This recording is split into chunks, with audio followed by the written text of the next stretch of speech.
Bienvenidos una semana más a su cita con Enigmas de la Historia.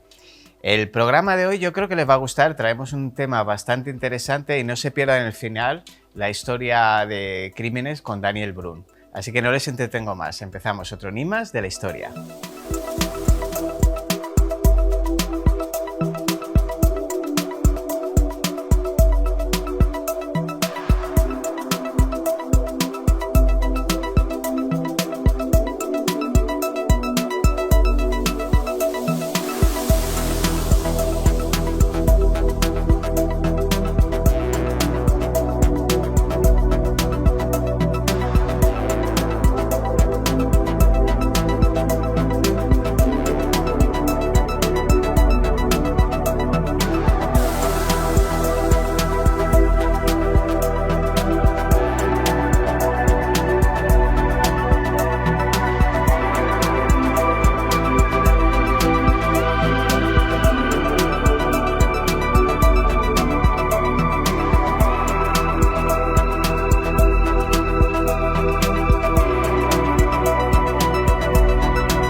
Bien, pues hoy vamos a hablar de la desaparición de los príncipes de la Torre, o lo que es lo mismo, Eduardo V de Inglaterra y su hermano Ricardo. Más de 5 siglos después, su presunto homicidio sigue cubierto de sombras y se ha convertido, pues yo creo, en uno de los enigmas más intrigantes de la historia de Inglaterra. Yo no sé qué tiene la Torre de Londres, pero es un lugar que parece hecho para albergar secretos y prisioneros célebres. William Wallace, Tomás Moreau, Ana Bolena fueron huéspedes forzosos. Pero lo que les digo, no les entretengo más, les dejo con el documental de nuestro compañero de Milenario Son, Los Príncipes de la Torre. Cuando Eduardo V, de solo 12 años, y su hermano Ricardo, de 9, se mudaron a la residencia real de la Torre de Londres por orden de su tío, lo hicieron, supuestamente, porque allí estarían más salvaguardados. Ajenos a lo burlón del destino y a las conjuras, los dos niños desaparecerían para siempre a los pocos meses de llegar. El caso resucitó casi 200 años más tarde, cuando se descubrieron 2 esqueletos infantiles, cuyos huesos tenían pegados restos de terciopelo, una tela que solo los miembros de la realeza podían permitirse llevar. Durante siglos se ha asumido que estos esqueletos eran los de Eduardo y Ricardo. Sin embargo, la historia de los príncipes de la Torre todavía oculta muchos secretos y preguntas. Eduardo y Ricardo eran los hijos de Eduardo IV. Este rey fue uno de los protagonistas de la Guerra de las Dos Rosas. Un conflicto enfrentó a 2 ramas de una misma familia, los Plantagenet, por el trono de Inglaterra durante 30 años. Cuando estalló esta guerra, en 1455, el rey de Inglaterra era Enrique IV, de la Casa de Lancaster. Su principal rival era otro Eduardo, primo suyo y líder de la Casa de York. En 1461, su primo Eduardo consiguió capturarlo, lo encerró en la Torre de Londres y se apoderó de la corona. Inglaterra tenía un nuevo monarca y el trono estaba ahora en poder de la Casa de York, pero la guerra no había terminado. Los primeros años del reinado de Eduardo IV estuvieron marcados por la violencia. Era una época turbulenta, y el rey se veía obligado a pasar mucho tiempo fuera, luchando para defender su trono. Al principio, su situación no parecía muy prometedora. Eduardo había conseguido coronarse en gran parte gracias a su primo, el conde de Warwick, que en esta época era el hombre más poderoso de Inglaterra. Pero el encanto personal de Eduardo le hizo ganarse muchos amigos. En 1464, se casó con Elizabeth Woodville, una viuda joven de familia respetable, pero lo hizo en secreto, porque sabía que este matrimonio no sería del agrado de todos. Aunque Elizabeth Woodville había sido descrita como la mujer más bonita de la isla de Gran Bretaña, el entorno del rey no la veía como una candidata a la altura. Su familia no tenía títulos nobiliarios ni aliados diplomáticos, y peor aún, los Woodville eran partidarios de la Casa de Lancaster, rival de la familia del propio rey en la Guerra de las Dos Rosas. De hecho, el primer marido de Elizabeth había muerto en combate luchando por la Casa de Lancaster. Pero el principal ofendido por la decisión del rey era su mano derecha, el conde de Warwick, Warwick quería fortalecer alianza entre la Casa de York y Francia, y pensaba conseguirlo casando a Eduardo IV con una princesa francesa. Cuando supo de la unión entre el rey y Elizabeth Woodville, se molestó tanto que empezó a conspirar contra él y en favor de la Casa de Lancaster. En cuanto Elizabeth se convirtió en reina consorte, su familia empezó a recibir favores y privilegios. Sus dos hijos de su matrimonio anterior y sus hermanos y hermanas escalaron posiciones, bien casándose con nobles o bien introduciéndose en la corte real. No era casualidad. Al hacer que la familia de su esposa ganase poder de influencia, Eduardo estaba levantando a su alrededor un círculo de magnates que le debían lealtad. Todo esto no gustaba nada a los nobles de la Casa de York, pero lo cierto es que el matrimonio fue muy prolífico. En sus 19 años juntos, los reyes tuvieron 10 hijos e hijas, de los cuales 8 sobrevivieron a la primera infancia. En 1470, Warwick y otros partidarios de la Casa de Lancaster consiguieron liberar de la Torre de Londres a Enrique VI, el rey depuesto, y volver a coronarlo. Para salvar su vida, Eduardo se vio obligado a huir a Flandes, y lo hizo acompañado de su hermano Ricardo, que era duque de Gloucester y uno de sus apoyos más sólidos. Elizabeth y sus hijas se refugiaron en el santuario de San Pedro, un lugar situado dentro de la abadía de Westminster, que ofrecía asilo a personas relevantes que estaban en peligro. Un mes después de su llegada, Elizabeth dio a luz a un niño, el futuro Eduardo V. El nuevo reinado de Enrique VI no duró mucho. A principios de 1471, Eduardo volvió del exilio y sus fuerzas derrotaron a las de Enrique, que fue encarcelado de nuevo en la Torre de Londres. Warwick, el conde que había traicionado a Eduardo, y el hijo adolescente de Enrique murieron en la batalla. En mayo de ese año, el propio Enrique también falleció.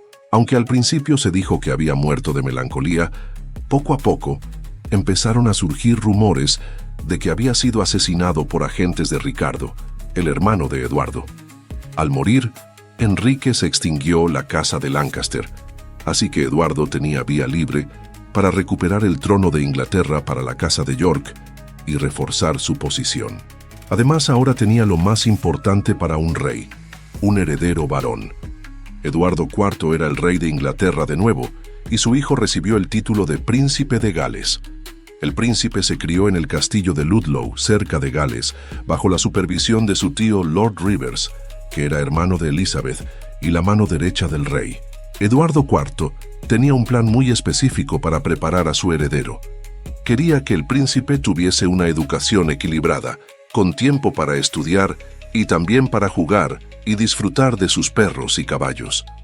También quería que su hijo creciese en un hogar libre de blasfemos, matones, calumniadores, jugadores, adúlteros y palabras obscenas. 3 años después del nacimiento del príncipe Eduardo, la reina dio a luz a otro niño, Ricardo, que fue nombrado duque de York, siendo apenas un bebé. Ahora el rey tenía 2 hijos varones que asegurasen la continuidad de su linaje. El futuro parecía brillar para la Casa de York. Casi 12 años después de recuperar la corona, Eduardo IV había conseguido una cierta paz y estabilidad para su país, y había amasado una gran fortuna. Pero muy pronto, la situación cambiaría radicalmente para su familia. En abril de 1483, el rey estaba planeando invadir Francia cuando de repente cayó enfermo, posiblemente de neumonía o fiebre tifoidea, y murió. Estaba a punto de cumplir 41 años. En su lecho de muerte, nombró a su hermano Ricardo regente del príncipe heredero, pero alguien quería evitarlo. En el momento de la muerte de Eduardo IV, el Consejo Real estaba formado, principalmente por miembros de la familia de la reina, los Woodville. Este consejo tenía poder para coronar al heredero inmediatamente, y así lo hizo. Esto significaba que el niño, ahora Eduardo V, era rey a todos los efectos, y no necesitaba ningún regente. Golpe de Estado. Seguramente, su familia materna hizo esto porque esperaba poder gobernar a través de él y asegurar su posición en el nuevo reinado. Los Woodville acordaron reunirse con Ricardo para explicarle la situación e informarle de que no era necesario que ejerciese de regente para su sobrino, pero cometieron un grave error al creer que Ricardo era aliado suyo. El pequeño Eduardo V se dirigía a Londres desde el norte con su comitiva real. Con él iban Lord Rivers, su tío materno, y Lord Grey, uno de sus medio hermanos. A medio camino, Ricardo se reunió con ellos. Comieron juntos, conversaron, y ese mismo día Ricardo perpetró su golpe de estado. Primero, ordenó que Rivers y Grey fuesen arrestados y encarcelados en el norte de Inglaterra. 2 meses más tarde, serían ejecutados. Después llevó a su sobrino a Londres e hizo que el Consejo Real lo reconociese a él mismo como Lord Protector, es decir, regente. A continuación, hizo que el pequeño Eduardo se instalase en el Palacio de la Torre de Londres, en teoría para protegerlo. Y así fue como Ricardo, el tío del nuevo rey, se convirtió en jefe de Estado. La muerte de Eduardo IV dejó a la reina en una situación extremadamente vulnerable. Elizabeth no era popular en la corte real, y con Ricardo como regente, había perdido el control que tenía sobre su hijo Eduardo. En las semanas siguientes, varios miembros de su familia y otras personas de su confianza fueron detenidas y ejecutadas. La reina empezó a temer por su vida, así que volvió a refugiarse en el santuario de la abadía de Westminster, junto con sus hijas, su hijo pequeño, Ricardo, y sus sirvientes. Ahora que su hijo mayor le había sido arrebatado, Elizabeth sabía que era crucial mantener al pequeño a su lado.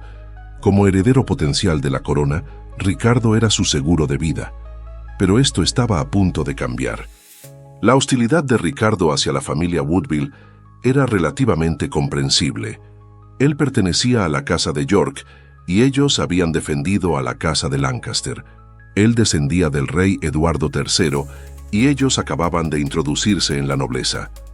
Su relación con su sobrino Eduardo V tampoco despertó suspicacias. Al contrario, Ricardo mostraba total respeto hacia él y estaba preparando su ceremonia de coronación con mucho esmero. Unas semanas antes de la coronación, ordenó que el hermano pequeño de Eduardo se instalase con él en la Torre de Londres.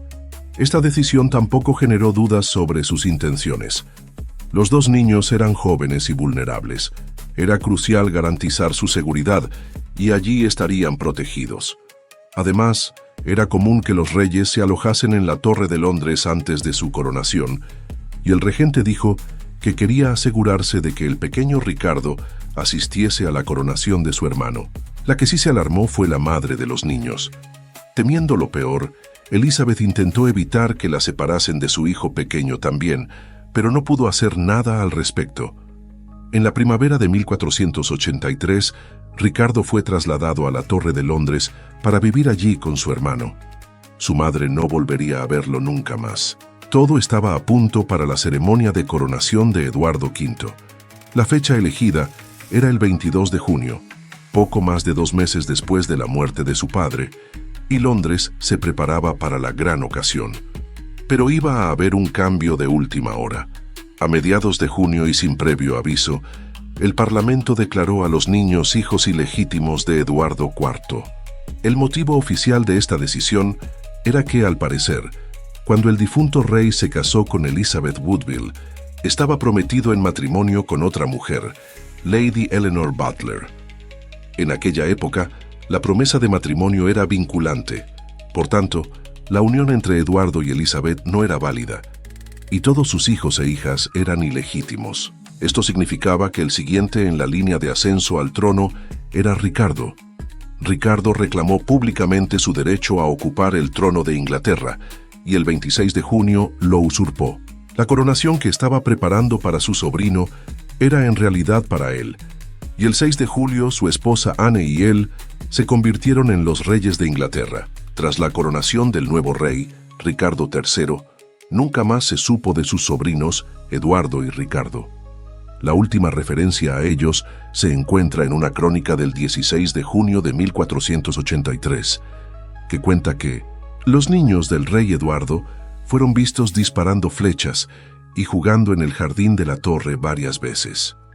Dominic Mancini, un diplomático italiano que estaba en la corte inglesa en aquel momento, escribió que Eduardo y Ricardo fueron trasladados de la Torre del Jardín, donde vivían por orden de su tío, a la Torre Blanca, donde se solía retener a los prisioneros aristócratas. Entonces los niños se empezaron a ver cada vez menos tras los barrotes y las ventanas de la torre, hasta que simplemente desaparecieron. Los rumores de que los niños habían sido asesinados no tardaron en surgir. La mayoría apuntaban al rey Ricardo como responsable. Había invalidado el derecho de sus sobrinos a ocupar el trono de Inglaterra y se había coronado a él mismo. Mientras estuviesen vivos, serían una amenaza para él. Pero Ricardo no era el único al que le interesaba que los príncipes desapareciesen. También se dijo que Henry Stafford, segundo duque de Buckingham, había asesinado a los príncipes para asegurar su posición como mano derecha de Ricardo. Otro sospechoso era Enrique Tudor, que más tarde se convertiría en el rey Enrique VII. Su ascenso al trono no hubiese sido posible de haber sobrevivido los príncipes. La madre de Enrique Tudor, Margaret Beaufort, también podría haber tenido algo que ver. Era una mujer inteligente, tenía una red de espías y colaboradores muy eficaz, y hubiese hecho cualquier cosa por conseguir el trono para su hijo. La lista de sospechosos no acaba aquí.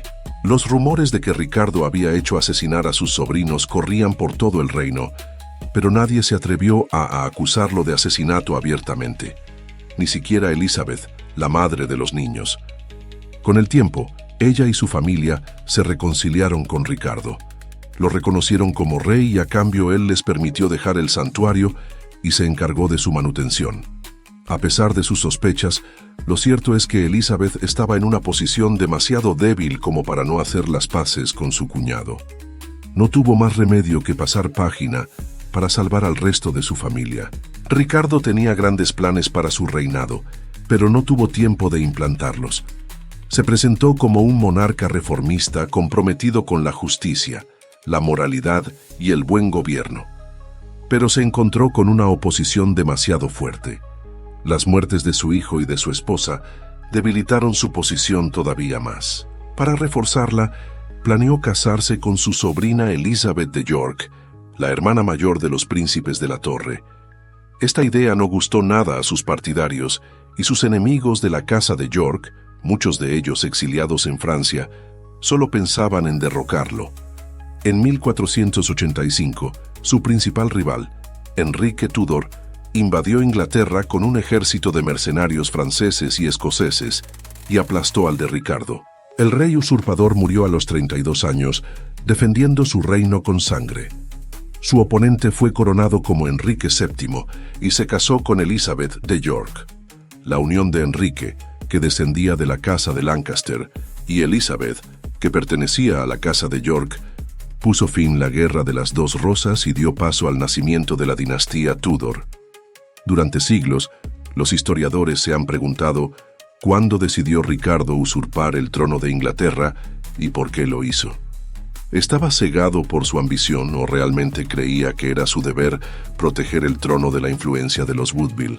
Su justificación para arrebatarle la corona a su sobrino era que Eduardo y su hermano eran hijos de un matrimonio ilegal, y por tanto, él era el heredero legítimo del reino.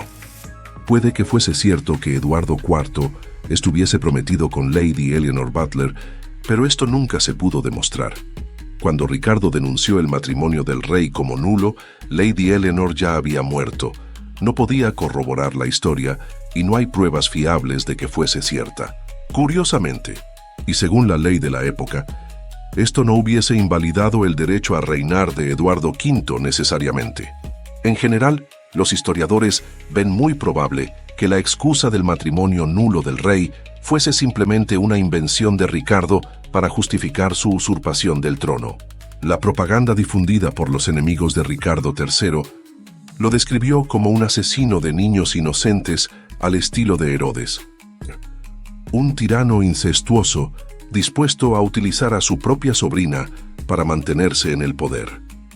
La obra titulada Historia de Ricardo III, que escribió Tomás Moro a petición de Enrique VIII, afirmaba que Ricardo había ordenado a dos sirvientes suyos asesinar a los niños mientras dormían. Pero justamente porque este libro se publicó para validar la versión Tudor de la historia, debemos ser prudentes antes de calificarla como verídica. Además, se escribió unos 35 años después de la desaparición de los niños.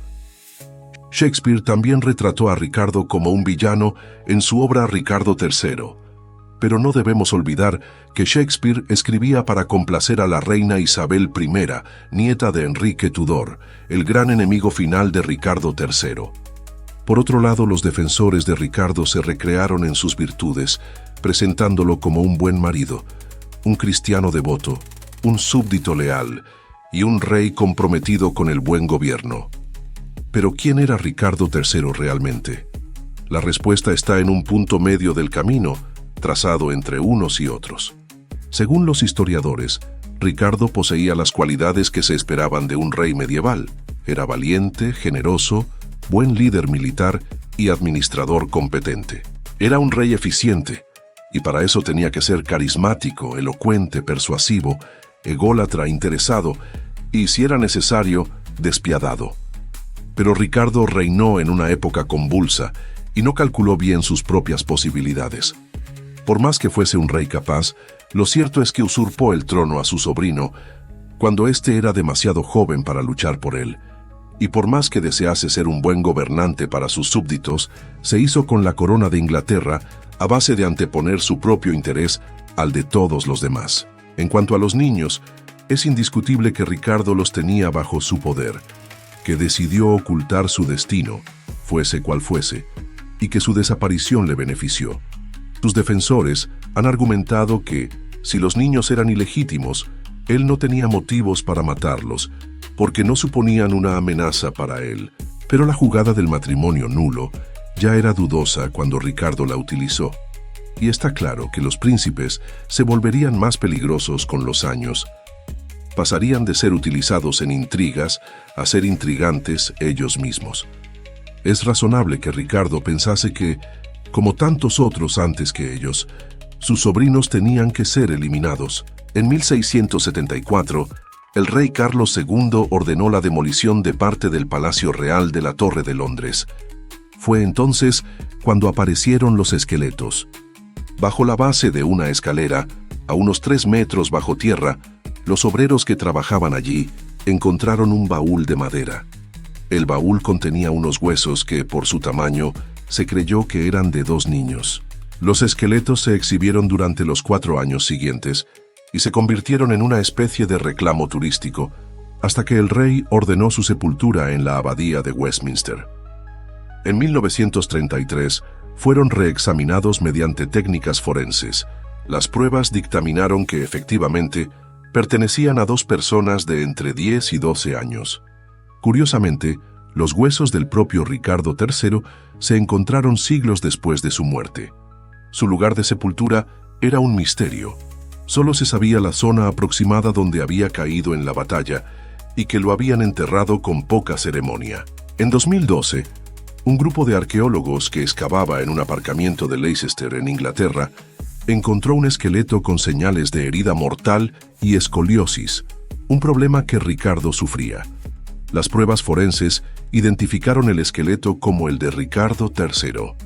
Este estudio, con técnicas muy avanzadas, puso en duda el análisis de los presuntos restos de los niños, hecho en 1933, que ni siquiera pudo determinar el género de los cuerpos o la época de la que datan. Luego decimos de Juego de Tronos, pero la realidad es siempre más fascinante y más caótica. Los esqueletos encontrados en la torre apoyan la versión de la historia que apunta a que Eduardo y Ricardo fueron asesinados. Pero lo cierto es que las pruebas que tenemos no son suficientes como para cerrar el caso. ¿Y si los esqueletos son de niñas? ¿Y si son de un periodo más reciente? Pues en definitiva, ¿y si después de todo lo que hemos barajado, pues no son los esqueletos de ellos? El misterio de los príncipes de la Torre recobró protagonismo tras el hallazgo de los restos de Ricardo III en el año 2012. Varias organizaciones han intentado esclarecerlo, sin éxito alguno, la verdad. Documentos desclasificados en los últimos años revelan que la Iglesia Anglicana ha recibido numerosas peticiones de examinar los supuestos esqueletos de los príncipes de la Torre con técnicas de análisis de ADN actuales. Estas pruebas podrían identificarlos, igual que identificaron a su tío Ricardo, los restos de su tío Ricardo, y quizá así poder resolver el enigma. Pero las autoridades eclesiásticas británicas se resisten a conceder este permiso. Con el apoyo de la reina Isabel y varios ministros, la Iglesia anglicana siempre ha rechazado estas peticiones, argumentando que sentarían un precedente que podría dar lugar a múltiples desenterramientos de miembros de la realeza. Así que de momento nos quedamos con el secreto y el enigma.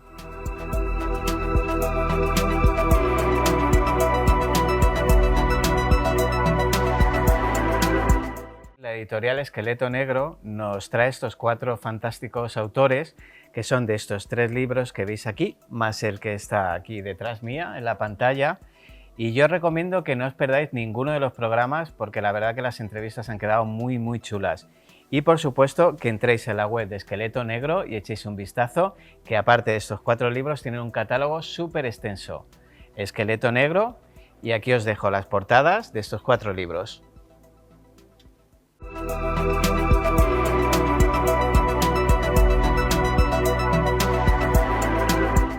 Bueno, pues para terminar el Enigmas de la Historia de esta semana nos acompaña nuestro compañero Daniel Brun. Bienvenido, Roberto. Daniel, con tus crímenes de la historia. Encantado de estar aquí, como siempre. Un placer, ya vamos a terminar contigo. Ya ha sido bastante denso el programa con el tema este de los príncipes de la torre y no nos traes algo que sea menos denso, ¿no? Bueno, hoy vengo musical. Bueno. Hoy voy a hablar de música, de un género en concreto. Estamos hablando de los años 80. Muchos dicen que la mejor música salió en aquella época.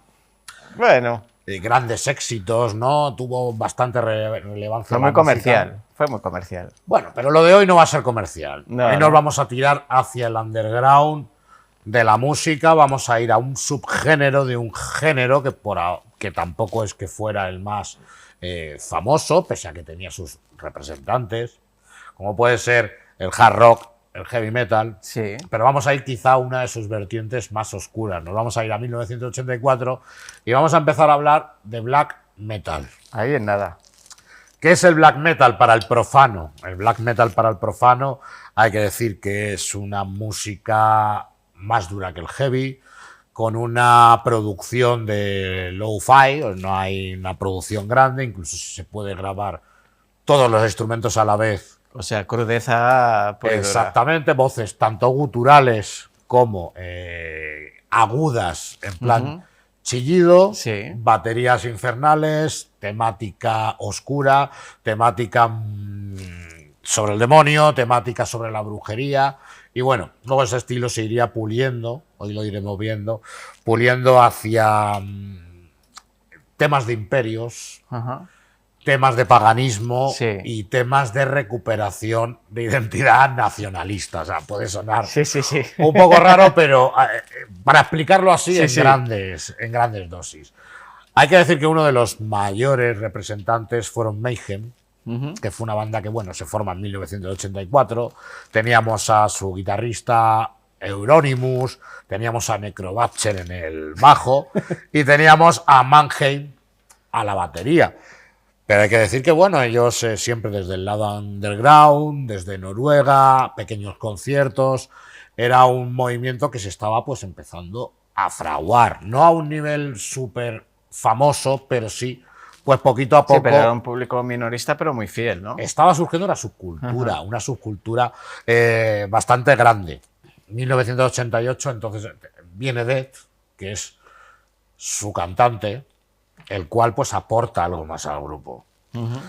Ya no solamente hablamos del mal, ya no solamente hablamos de oscuridad, ya no solamente hablamos del demonio, sino que también pues es una persona que tiene una adoración especial por la muerte. Estamos hablando de alguien que se corta en los conciertos, alguien que se viste como se viste con una ropa que enterraba para que cuando los conciertos se la pusiera o tuviera olor a muerto, tuviera un mal olor, porque lo que tenía él era completamente pues un culto hacia la muerte. Esta identidad hizo que, pese a no ser de grandes discográficas, un trabajo de grandes discográficas, pues los Mayhem poco a poco, con ese maqueteo, con ese movimiento fueran entrando en lo que son los pequeños corpúsculos de death metal, de black metal de Noruega, e incluso a tener una buena fama. Con esto el problema es que empieza también un poco el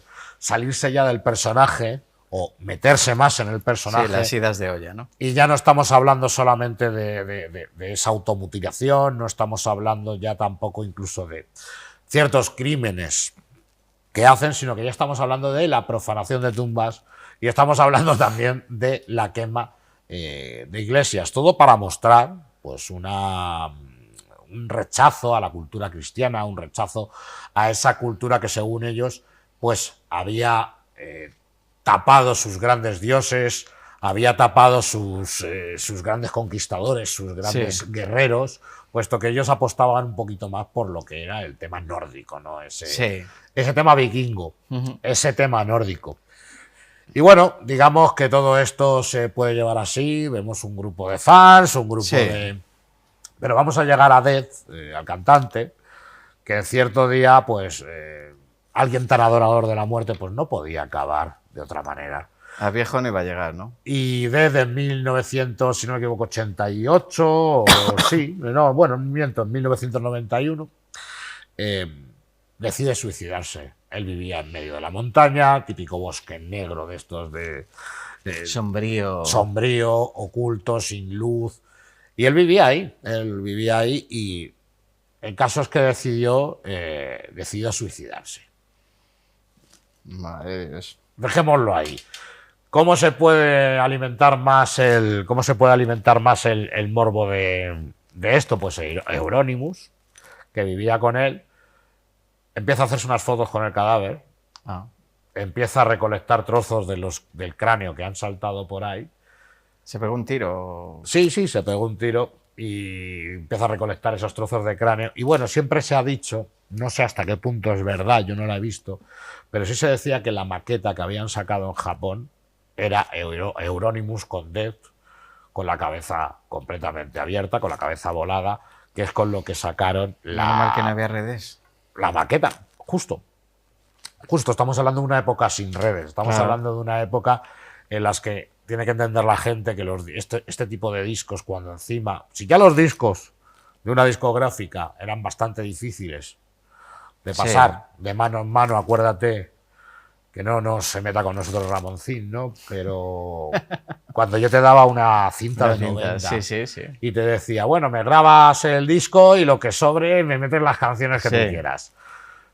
Esto se llevaba un poco así. Esto era una cosa que iba de mano en mano. Hasta el punto que Euronymous abre una tienda exclusiva que se llama El Bet, abre una tienda exclusiva de black metal. Solo dedicada al black metal, al death metal y a música un poco satánica. Y esto ya les vale al mismo tiempo para que se convierta en el salón del inner cycle, ¿no? Del círculo interno, como se llama, a todas esas bandas de black metal, todos esos aficionados del black metal, que al final se van convirtiendo en algo más grande, algo más grande, algo más grande. Incluso habiendo enfrentamientos entre ellos, se empiezan a meter ya no solamente las ideas satánicas y de identidad, se empiezan a meter también el racismo, la homofobia, se empieza a meter... no le faltaba detalle, ¿no? No, el neofascismo, o sea, sí. Además, para ellos, fíjate, dudo yo que ellos comprendieran mucho lo que era el nazismo en ese momento y el cómo estaba visto. Estábamos hablando de que ha caído el muro de Berlín hace 4 días. Y el nazismo estaba completamente mal visto, pero para ellos era un símbolo de rebeldía. Sí, sobre todo yo creo que sería más eso, llamar la atención real que un sentimiento real. Era un sentimiento completamente de rebeldía. Y entonces en ese inner cycle pues creció tanto, a lo tonto, que empiezan a aflorar los egos, empiezan a aflorar las personalidades, empiezan a ser grupos cada vez más grandes y a ser más preocupantes los atentados que hacen, porque vamos a decir que, por desgracia, se queman iglesias, y no cualquier iglesia. Se empiezan a quemar iglesias de 1125, se empiezan de la Edad Media, una de las pocas iglesias creadas en madera negra, se empieza a hacer auténticos atentados al arte. Esto realmente pues despierta en una época como son los 90, que en los 90 había un gran miedo al tema del satanismo, Sí, aunque no bastante, lo creamos. sí, que no, y estaba como muy de moda todo ese rollo. Sí. Veíamos asesinos seriales satánicos, Sí. las películas todas eran satánicas o tenían que Sí. ver con un thriller sobrenatural. Sí. Pues esto llama mucho la atención y pone a las autoridades en bastante, vamos, le pone bastante alerta. Así que bueno, ellos actuaban, lo que pasa que bueno, siendo chavales, siendo lo que eran, Sí. pues no se actúa. El problema ya viene cuando dos de las personas, Mark Vikernes y Euronymous, el llamado Euronymous, empiezan un poco a tener una figura mesiánica. Empiezan a recolectar esos egos. Empiezan a creerse gente súper importante. Empieza a creerse gente súper importante, gente que realmente son como mesías, se ven como Sí. verdaderos brujos o verdaderos líderes. Que de se le una va la secta. pinza del todo, vamos. Se les iba la pinza del todo. Y aquí empezaron los enfrentamientos entre ellos. La tienda de black metal estaba muy bien, era muy bonita, nos servía a todos de sitio donde meternos, pero no vendía, no daba nada de dinero. De hecho, se dice que tanto Vikernes como Euronymous fue ahí una de las razones por las que ahora el crimen que voy a contar ocurrió, es por un préstamo de dinero para salvar un poco la tienda.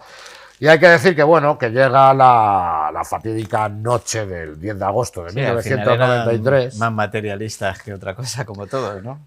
Vikernes se hace 500 kilómetros solamente para ir a apuñalar a Euronymous, a apuñalarle y directamente pues matar a uno de los grandes referentes del black metal.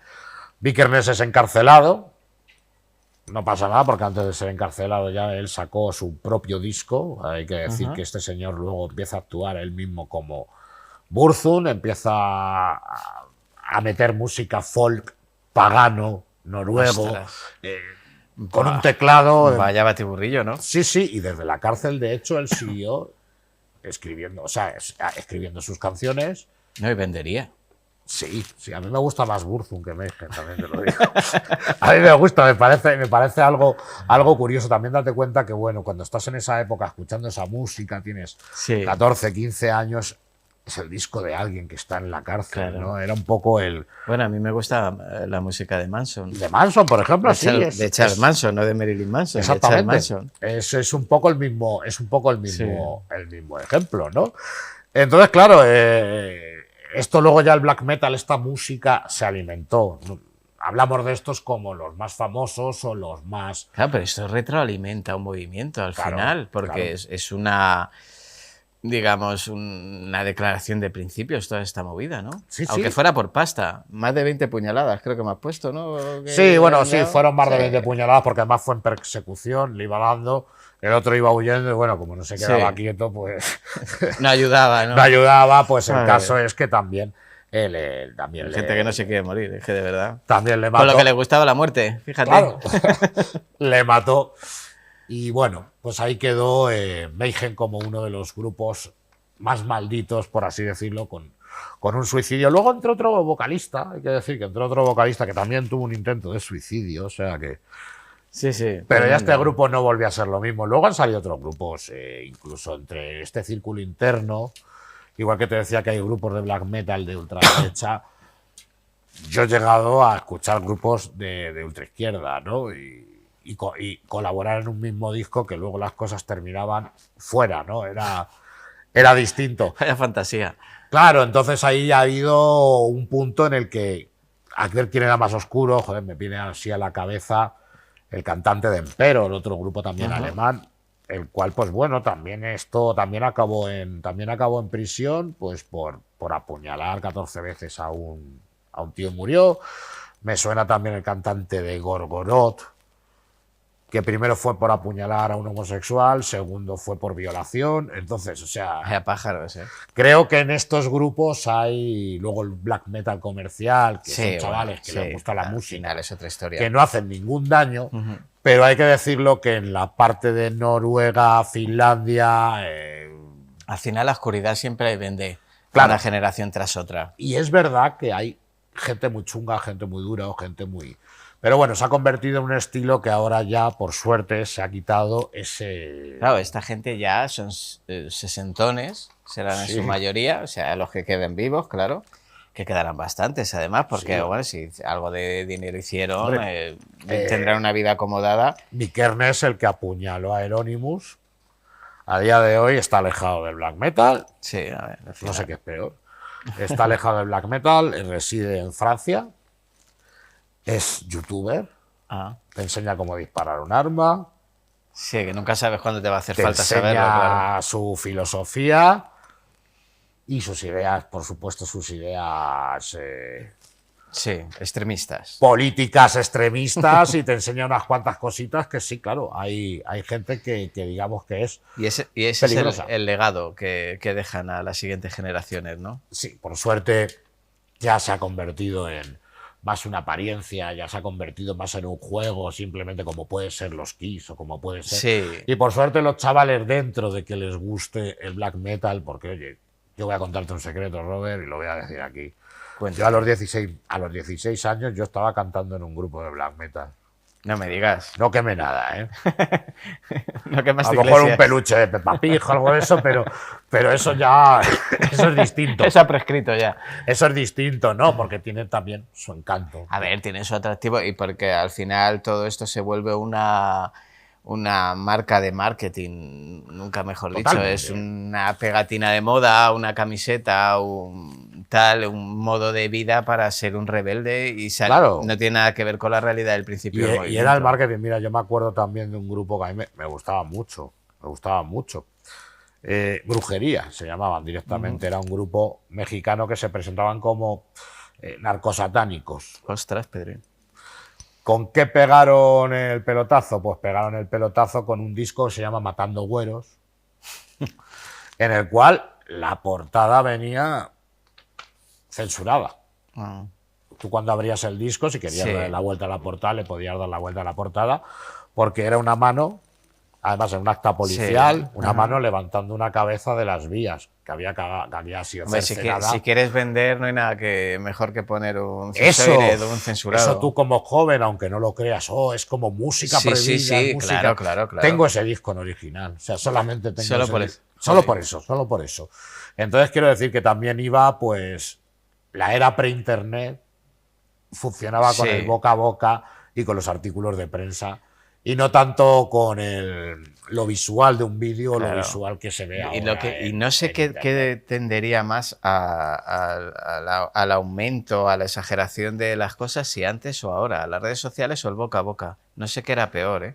Yo no sé si es el teléfono estropeado, pero como ahora también luego se puede trucar las cosas Ahora y puedes damos inventar por lo que quieras. verídicos, que a mí muchas veces el problema que tenemos es que si sale en internet es verídico. Es verdad, es verdad. Antes todavía te lo contaban y dices, no puede ser, macho. Ahora, como ha salido en internet Claro, si sale y te en la han puesto internet- como una ultra noticia de darle al clic, aunque luego sea mentira. Claro, ¿no? claro. Pues Pues luego, ahí es donde corremos el cuando peligro. terminemos el programa, vamos a poner que hemos sido el programa más visto de toda la semana en toda España. Claro. Y como ya sale en internet, a ver si es verdad. Exactamente. Muy bien, Daniel, pues súper interesante, la verdad.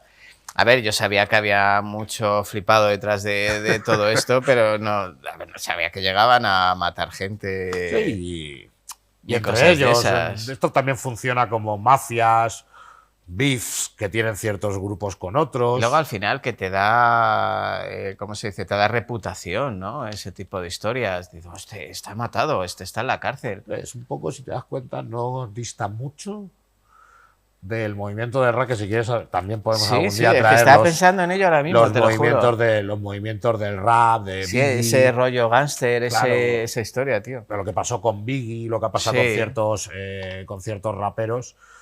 que oye, que pues al final ha habido ahí también un crimen de por medio. Hombre, a ver, siempre va a haber juventud no inadaptada, porque a este mundo yo no sé quién se adapta, la verdad, 100%. No inadaptada, pero siempre va a haber gente insatisfecha que va a buscar algo más. Y son pasto fácil de todo esto. Acuérdate que nos contaba Antonio en los duelos, Sí. que ya sé incluso los escritores que nosotros tenemos como Sí, sí, poetas, sí, no, pues no, se batían no. en duelo también Se y batían tenían en duelo sus y beefs. también eran chungos. También eran chungos, Sí, como sí, dicen cuidado, ahora. cuidadito. Muy bien, Daniel, pues muchísimas gracias, tío, por Muchísimas venir. gracias a ti. Y nada, nos vemos muy prontito. Y a ustedes, nada, agradecerles una semana más que estén con nosotros, que se metan en nuestras historias, en nuestras investigaciones y decirles que en una semanita nos vemos otra vez con más enigmas de la historia. Muchísimas gracias. Bueno, voy a interrumpir Enigmas de la Historia, mi programa, porque nos han dejado aquí esta variedad de quesos fantástica de Señorío de Monesterio en Badajoz. Son quesos de autor, quesos artesanos, son todos de cabra y tienen una variedad fantástica. Este, por ejemplo, es con pimentón dulce, hay uno con jamón ibérico, lo tenéis también con vino dulce, una maravilla, todos quesos pasteurizados, ¿vale? Ahora que hay mucho problema con los quesos artesanos y no son pasteurizados, este es pasteurizado. Y encima cuidan el medio ambiente. Como veis, las cortezas son naturales, no llevan nada de parafina ni nada por el estilo, con lo cual son muchísimo más saludables. Así que yo os recomiendo cualquiera de la variedad que tenemos aquí. De hecho, he interrumpido el programa y lo voy a seguir interrumpiendo porque me voy a poner a probarlos todos. Ya les digo, Señorío de Monesterio, quesos de autor de Badajoz.